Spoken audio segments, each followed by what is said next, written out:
Alright, how's it going? Brett again in the next video for you. In this video I'm going to go through basically how I made an app for free that broke into the top charts. So this is a pretty cool video for you if you are completely new to this industry, and show you how I did a completely free app and it still did well. The first one was called Angry Space Mole. That's a picture of it there, and it basically started out as a test. Now, if you watch some of the previous videos, I mentioned about setting up adverts and downloading SDK files and putting them into the app source codes and all that kind of stuff. All things that my developers do for me. But one day I thought it might be quite cool to actually see if I could learn how to do some of this stuff, just as a bit of a play around. So I actually started working on it with my son, which was pretty cool. We got to spend some time together looking at all this kind of stuff. So what I thought was, I want to find some free source codes for some games. So I just basically Googled free iOS source codes, and wasn't expecting anything of anything half decent. Just literally something that I could mess about with and to see if I could stick some adverts in just as a bit of a test. I was actually surprised by how many there were. If you actually go and search free iOS source codes, there's actually quite a lot.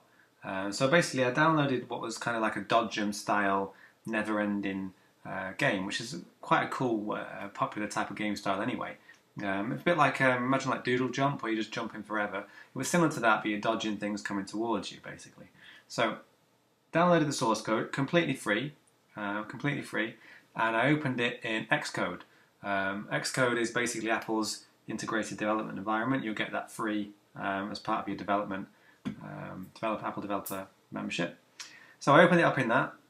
Didn't have a clue what I was doing, but at the end of the day I couldn't break anything. It wasn't at that time an app that I'd spent any money or anything on. It was just literally something to mess about with. So if I messed it up, I could just delete it and open up the source code again. Okay, so that's basically what I did. So I started by adding the SDKs for Chartboost and RevMob. If you've watched the videos on monetization, you'll know what that is. But it's basically a file that Chartboost provides. Chartboost is who run my adverts, so does RevMob. Provide you with SDK file, you download it, you integrate it into into the current project. So this is a screenshot from Chartboost website. You just go to the download section and look for the iOS SDK and basically download it. Then it gives you a load of instructions. Now the first time I looked at it, it just looks like Latin or something to me, which is just, over my head totally. But they do break it down into little instructions, and it is actually pretty simple to follow. If you just follow their instructions step by step, and you can't mess it up. If you do, just start again. So basically I followed their instructions and I stuck it into the project code, and literally just following a few steps. Reverse engineer it, like I said, you just go through it step by step and pop them into the code. Now, the cool thing about it, basically, it's such a simple game that there was only probably, I'd say, half a dozen graphics actually in the game. So I'm not going to say it was a piece of pee to do it. It was, it wasn't completely easy, but just took a bit of messing around. So I realised that I needed probably 6 or 7 different images to basically create a whole new game that you wouldn't even know was related to that first original source code.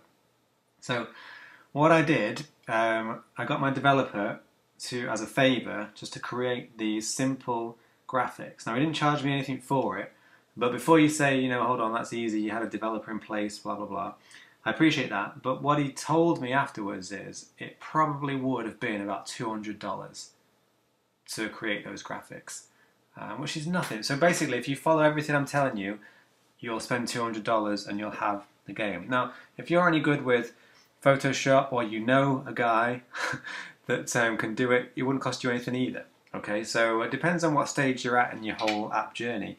If this is at the beginning, maybe it'll cost you $100, $200 to have all these graphics done. There's still nothing really. If you think about having a whole game just for that, it's nothing. Really is nothing at all. So basically, swapped out all the old graphics, put in the new graphics, and came up with a completely new game, which is really cool. I got the adverts in there, I got it running, And it got to the point where I thought, "Yeah, that is actually a really cool app." So start just testing it. I'm going to finish this off and upload it to Apple and see how we get on.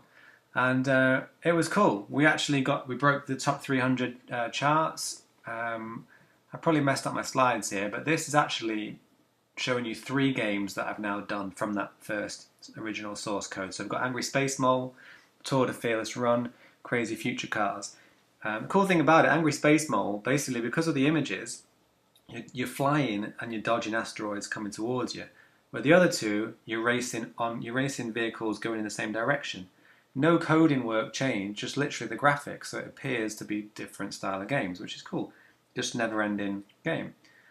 Chucked in all the good stuff, like I say, the advert. Also Nextpeer, which is the multiplayer. Check out the other videos for that. So basically made the game completely hooked up to multiplayer, so people can play against other people around the world. All, just literally by putting in the same little codes, SDK codes. If I'm going too quick, I apologise, but check out the other videos and you'll see those instructions. So again, it's dead simple. If you wanted your developer to put in the Nextpeer code, it might cost you, I don't know, $100, I don't know, something not too much anyway. And there's a screenshot from Angry Space Mole, 261 in the free charts, full 5-star average. So it was pretty cool. I was really blown away, and that was completely free, and carries on. Still makes money today from adverts. It's one of the most popular ones actually. So if you didn't have a guy to do the graphics, and you spent $200 just on the graphics, maybe $100 on adding in the multiplayer, $200 or $300, and you've got a cool game there, all from that original free source code. So it's pretty cool. I was blown away by it. And an Xcode is, still not something that I know, but I don't need to know everything to do with it. Okay, this was a bit of a play about, and I've learned how to do that. So now I can swap out graphics and I can add in adverts and stuff like that. Which, if I want to do it, I've got time, is a bit of fun. But it doesn't really save you. It doesn't cost that much money to get your developer to do it. But yeah, so I thought this was well worth sharing because, like I say, it was based on a completely spare-of-the-moment test with my son, just to play about with some adverts. And we've gone on now to create 3 apps from that original one. Got quite a few more lined up, but 3 that have been popular, that have made money, and you could do the same for free, or a very, very small budget would hook you up with some great games there. So you go to awesomeapplab.com. Check out these 3 games in particular because they're all based on the same original code. So you've got Angry Space Mole, Tour de Fearless Run, Crazy Future Cars. Tour de Fearless Run is probably my favourite, but the multiplayer makes it really good because you can race against other players. And all from a free, 100% free game source code. So I hope you find that of use.